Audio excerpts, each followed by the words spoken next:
Hey YouTube, welcome to Weigh-In Wednesday on Thursday. I'm Erin, and I am 31 weeks post-op from VSG, or vertical sleeve gastrectomy, with Dr. Guillermo Alvarez in Piedras Negras, Mexico. Start with the numbers. High weight was 305, pre-op diet weight was 295, surgery weight was 286. And last week I came in at 214, and this week I am still 214. Not even close to being surprised by that. Sorry I'm a day late with my update. I just wasn't feeling it yesterday at all. I kind of knew that this might be a little bit longer video, and I didn't get fired per se, but we came to a mutual agreement that I would only work on an as-needed basis. That's mostly just due to the amount of illnesses that have gone through my household this year, and honestly, with the amount of work I have to do for school and internships and just my life in general, it was a welcome relief. It has relieved a lot of, I felt a huge weight lifted when that conversation was had. So, yeah. Anyway, so what I want to talk about this week. Let's start with NSVs. NSV number 1. David and I can lay on a couch side by side, or not side by side, but like spooning on a couch. We can do that. We've never been able to do that. So that's pretty freaking awesome. Plus it kind of helps with what I was talking about last week and feeling like stuck and trapped in my marriage and not feeling like there was any passion. Normally I sit here and David sits across the room in a recliner, and we really don't have any contact throughout the evening. And it starts to feel like roommates, and I don't want to feel like a roommate with my husband. And I don't know. This is my first marriage. I'm like, I don't know if that's normal. I don't know if that's where all marriages eventually lead. But it's not what I want for mine. Hi, Jackson. Hi, baby. What are you doing? You want to say hi? Come on.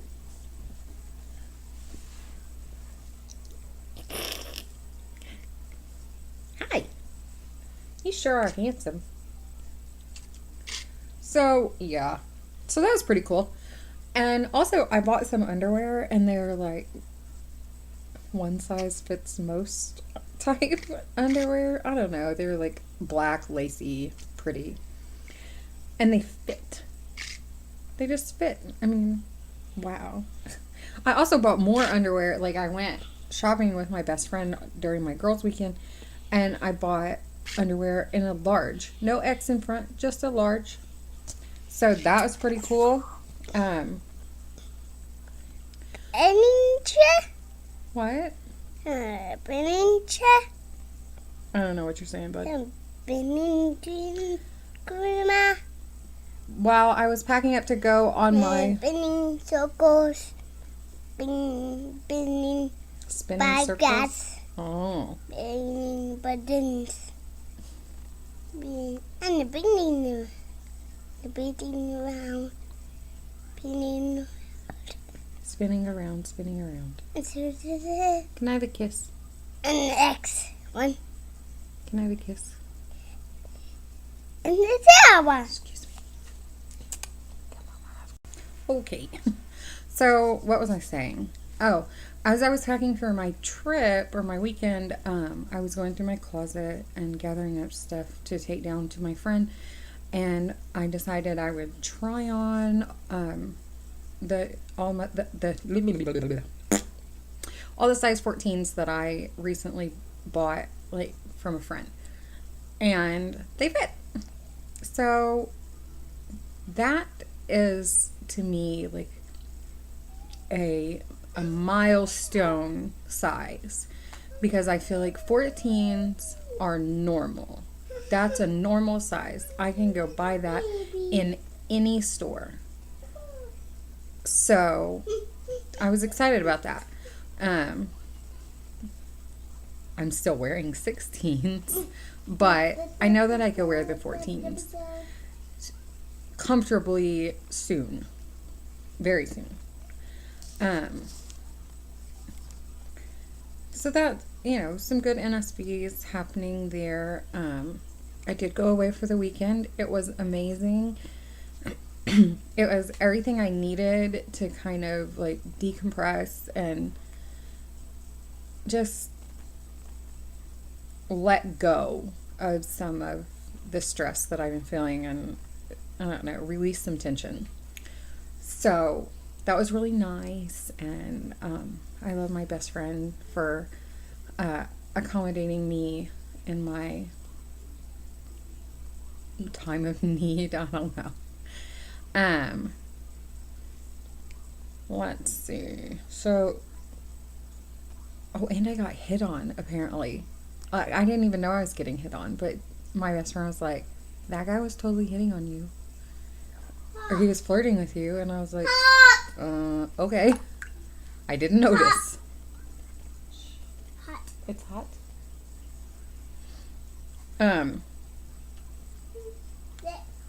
How incredibly weird that the whole thing just turned red. And I don't know what's going on with my screen. Hold on, I'll be back. I don't know if the whole screen turned red for you guys, but it did for me. Okay, so last week I told you guys that I was going to look into therapy.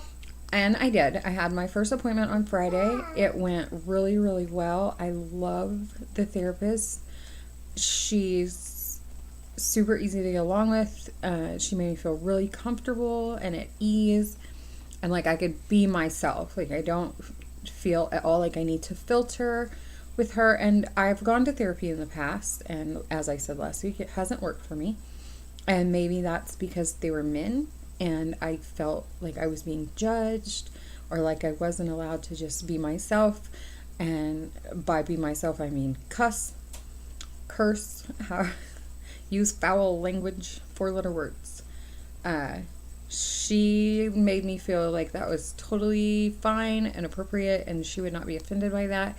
And that in and of itself allowed me to open up to her more. So that's really cool. We had about a 2-hour appointment in which she gave me a diagnosis for a psychological disorder, and that is bipolar disorder. This doesn't surprise me in the least.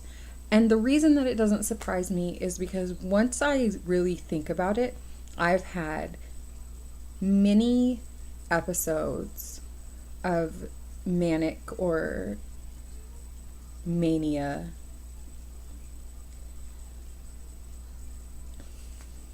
I forgot what I was trying to say.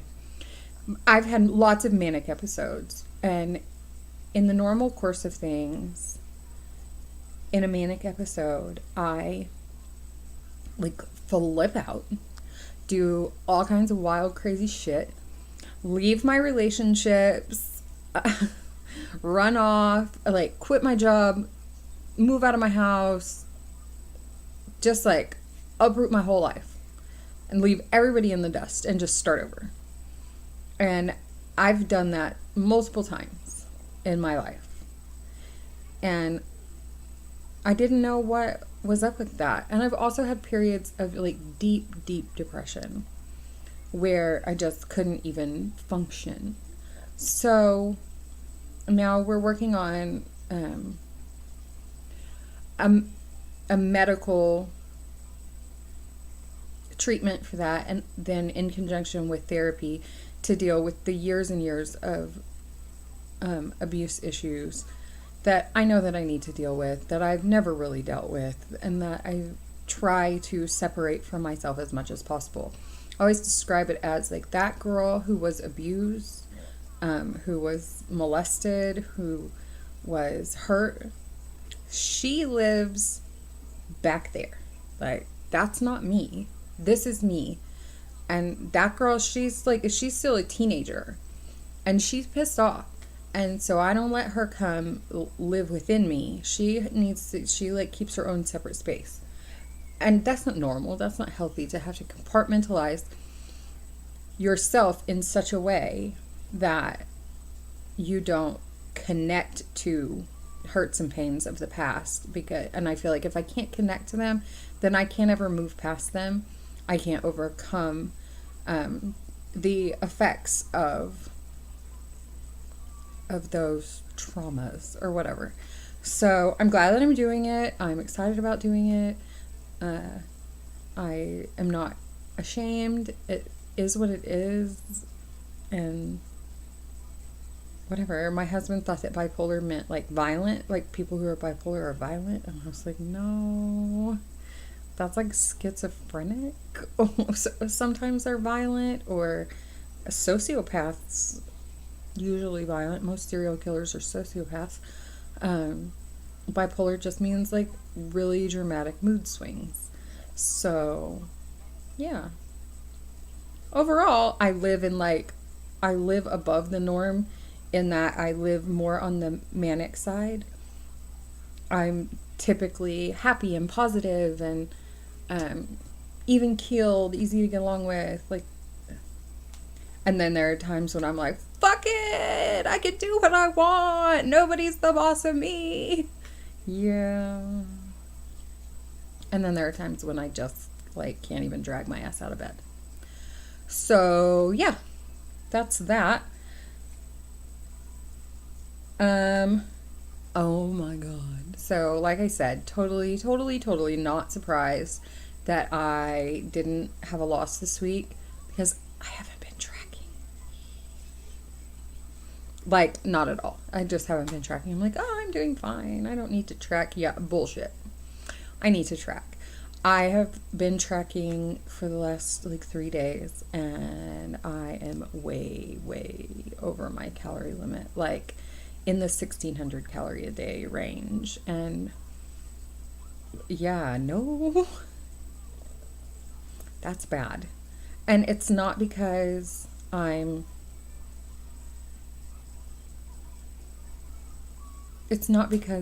making horrible choices. I'm eating around my sleeve. Like, I'm eat and then wait 30 or 40 minutes and then eat a little more, and then wait 30 or 40 minutes and eat some more, or eat candy because it doesn't take up any space. But 25 calories on a Jawbreaker, those add up pretty fucking quick.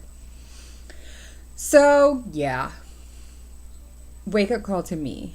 I gotta get my shit together, like seriously together. So I'm tracking, and I'm aiming for under 1,000 a day.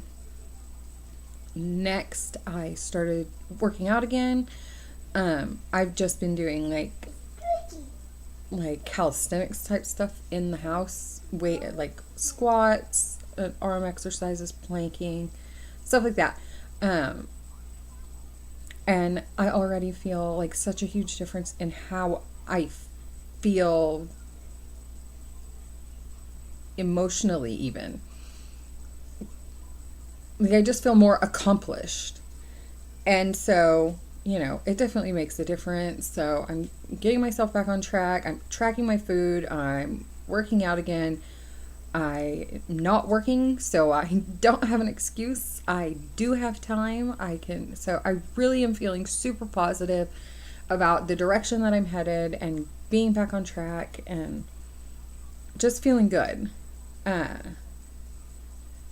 All that said, I did try 2 recipes this last week. We tried Lindsay Cook's sesame chicken. It was amazing. Nope. So good. And we also tried her beef stew, recipe, and my husband, chicken. like hers, said that it No was his chicken. favorite beef stew No recipe chicken. so far. No chicken. No chicken. So, yay, Lindsay! Thanks for the recipes. I need to go watch your more recent videos. I apologize. I am so out of the loop with YouTube videos. I really need to get caught up. And now that I'm a stay-at-home mom again, I can do that. Yes. So, I'm super happy to be home with my buddy and getting my, schoolwork, can have my focus again, and I can work out and I can keep caught up with you guys, and it's better this way. I feel so much better about it.